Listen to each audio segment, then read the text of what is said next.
Making headlines tonight, Israel mobilizes reservists for Gaza ground offensive.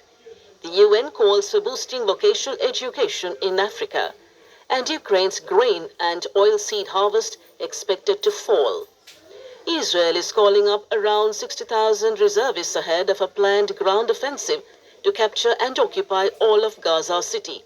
Most of the troops mobilized for the operation will be active duty personnel, with initial operations already underway in the Zaytun and Jabalia areas. The Defense Minister Israel Katz approved the plan, which will be presented to the Security Cabinet later this week. The mobilization comes amid heightened tensions and ongoing clashes in the region. Israeli authorities say the offensive aims to target militant strongholds and restore security in the area. The United Nations has urged the expansion of vocational education and talent development programs in Africa to accelerate industrialization and continental transformation. The call was made during a seminar on vocational education management and capacity building for the Luban workshop in Addis Ababa, Ethiopia. Jiang Fen, head of the Chinese mission to the African Union, said China is committed to building a vocational education development community in Africa through skill development programs. The training seminar is part of the practical measures to implement commitments under the China-Africa-UN Tripartite Cooperation Demonstration Center.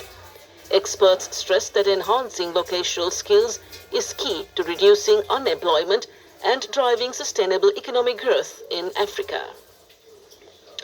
And finally, Ukraine's grain and oilseed output is projected to decline by 5% in the 2025 to 2026 marketing year, falling to around 73.4 million tons, according to the Ukrainian Agribusiness Club. Grain production is expected to drop 3% to 54.6 million tons, while oilseed output may fall 11% to 18.8 million tons.